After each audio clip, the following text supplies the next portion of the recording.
Today I'm going to show you some tools in Schoology I have been using to make my life during this time of online learning a little bit easier. In this video, I'm going to talk about rubrics and gradebooks and grading categories and all sorts of ways that you can monitor your students' progress with things that are already built into Schoology. The good news is you can use grading categories for almost everything, including discussion posts, and you can put rubrics in assignments, in individual quiz questions or test questions, even discussion posts, which has made looking at all those discussion posts so much easier. So for my first example, I'm going to go and I'm going to just add an assignment. This is typically where I use rubrics the most, because in my classroom throughout the year I use assignments for where students upload their published writing pieces. So this assignment I'm creating, I'm just going to pretend that it is an IER because I have that rubric ready to go. So since this is an assignment I want to grade, I need to make sure that instead of ungraded, I create a new grading category. I'm going to create a new grading category and just call it Online Learning Reading. Again, this is just to help me kind of stay organized with all of this new tech stuff. Later, when I go look in the actual Schoology gradebook, it's not going to be synced to Skyward, but I will be able to see all of their online learning reading grades. I can also make one for writing and social studies. There are two ways to create rubrics. One, you can create it directly on the assignment. While this is easy to do because you're in the assignment and you're thinking about it and it's right there, the one drawback is it doesn't save across your courses. You can later create it in your resources, which I'll do after I create this in assignment. You can create it in your resources, which will allow you to use it anytime. It just kind of depends on your own personal preference. To create a rubric directly attached to an assignment, whenever you are setting up the assignment in those first initial settings, you're going to go down to Scale/Rubric, click the drop-down menu, and select Create New. Once in the rubric editor, it's really a lot like a normal rubric you would use in the classroom. You use the criteria on the side to say like what the category or row is that you are assessing. Then you can use the grading scale to say how many points, your actual criteria for scoring those points, etc. I am planning for this assignment to be an IER. So what I'm going to do is I'm going to use the rubric that the district has given us for 5th grade IERs, and I am just going to copy and paste that information from that rubric into this rubric in Schoology.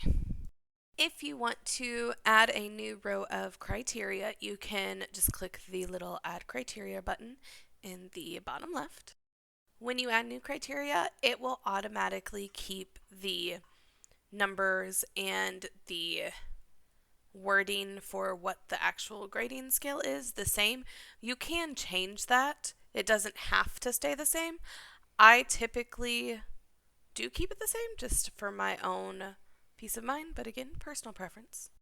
I really like how Schoology does rubrics. I think it keeps it so similar to how we would do like paper rubrics for our students, and that's been really nice all year because my students have gotten really used to seeing a rubric in and out of Schoology when we're writing or when we're doing these IERs, and it helps that they look pretty much the same throughout. Okay, I'm going to fast forward as I finish copying and pasting this rubric from the district one to the other. One more thing to notice is that if you are copying and pasting, for the most part, it pretty much keeps all of the formatting. There's even some bullet points and stuff that it keeps in the rubric, which again is a really great thing for someone who has a rubric typed in like Word or a PDF or something and you want to copy and paste it. It does make the process a little bit faster. Now I'm going to make sure I click the blue Create button. I know it's there. I'm going to show it to students, and I'm going to go ahead and create my assignment. Once I've created my assignment, I'm going to go click on it so I can show you that this is what the students are going to see. It's not going to be like a thing they have to click on. It's going to be as soon as they see that assignment, the rubric is right there, which is another thing I love because it is like full transparency. The students should be seeing exactly what your expectations are right up front, and there's not really a way for them to minimize it. Now, the other place you can create a rubric is in your Resources tab in Schoology. I am going to use this plot diagram rubric I've used before, and I am going to copy and paste it into a rubric in Resources. The process is exactly the same as if you were to create it in an assignment. But to get you started, you go to Add Resources, and down at the bottom, you'll see Add Rubric. From here, it's just copying and pasting exactly the same. I am creating this rubric. I have two more rubric tips to show you. Next to the plus marks in the grading scale, to the left is going to be a very, very faint X. You can use that to delete columns of the grading scale. So for this one, I want it to only be out of 3 because I'm going to have a met expectations, did not meet expectations, and a did not engage on a rubric. Other cool thing I'm going to show you is that even in the same column, top to bottom, they don't have to be the same number necessarily. So as I am adding rows of criteria, I am going to change the point values so that top to bottom it might not match, but this time my goal is for my total points to be 100. I'll use my add criteria button, and what I'm going to do is as I'm going to look and see that some of these criteria I want to be worth more. So like my exposition, setting, and characters, I made be worth 10 points instead of just those 5. Notice on this screen, as I'm adjusting those point values, my total points is adding up to, hopefully it'll be 100 if my math is not wrong. I'm going to speed up this process because it's probably not fun to watch me copy and paste. If you ever want help, just reach out to me and I will help you set up your first rubric or your first few rubrics, whatever you might need. Now I'm going to look over my rubric and I'm going to make sure that my total points is 100.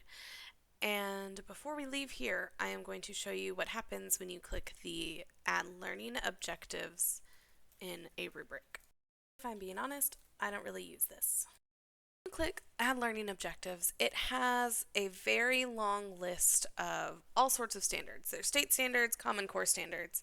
We go to the state standards and click on Texas because Texas is at the top, obviously. And I'm going to go to Essential Knowledge and Skills. Now what you have to do is you have to find your content and your grade level. And you'd want to read through all of these standards and pick the one you want. Once you pick the one you want, when you click on it, it's going to break it down into those individual A, B, C, D chunks that we have. Okay, I'm going to find the TEKS that I want to use and I'm going to click on it. And what I'm going to show you is why I don't typically use these in my. Notice my total points is now 105.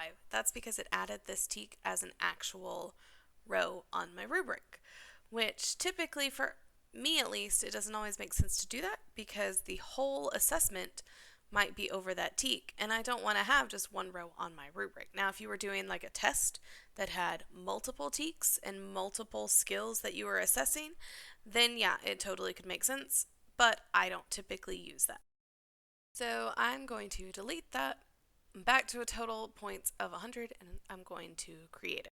Now my rubric is in my resources and that is not going away, which is awesome. Now that it's here, it won't automatically be in your course. So if I go to an assignment, I'm not automatically going to see it, and I apologize that there is another plot diagram rubric. That's not the one I just created. The names are a little bit different.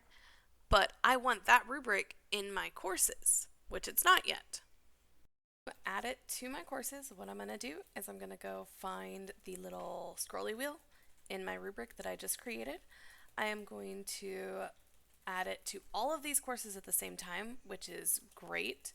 So I'm going to add it to my reading courses and my sandbox course, and now that plot diagram rubric will always be in those courses and in my resources so I can use it year after year. I can go back to my sandbox course, create an assignment, and if I want to add that rubric, I will see the plot diagram rubric there at the bottom now.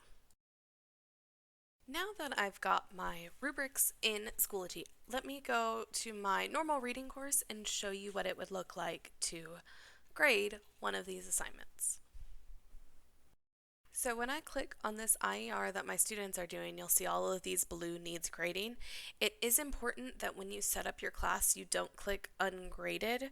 If you click ungraded, you won't be able to grade their IERs. When I click on their individual submissions, I can see their submission, and up at the top on the little rubric icon, I can click the rubric. It'll come down.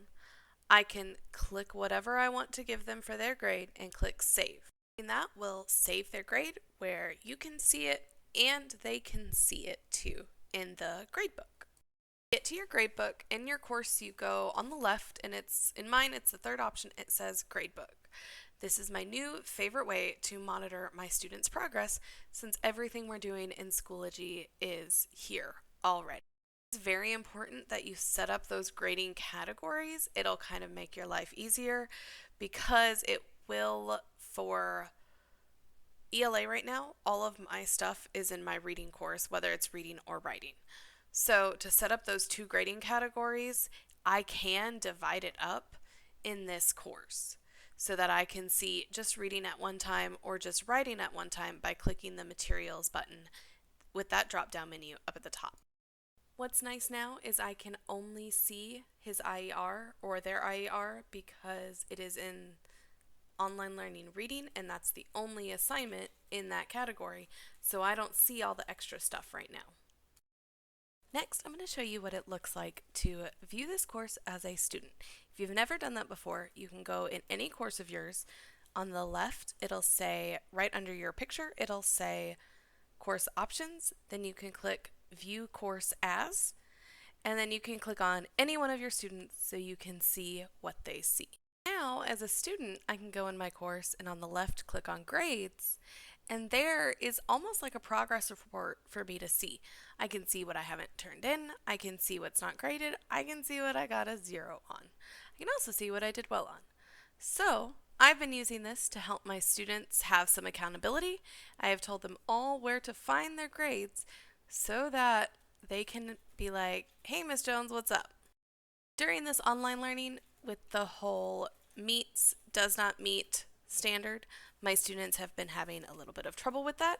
Number grades and percentages are something that they are used to, so this has really helped them have a better understanding of their grades. You'll see if there's a line, that means I haven't graded it or they haven't submitted anything. And that, guys, is your crash course in all things rubrics, grades, gradebooks, and grading categories in Schoology. Always let me know, reach out if you need any help. I am happy to help you set all of this up. It can seem complicated at first, but it is totally worth it. Let me know what you want to see next. Have a great day.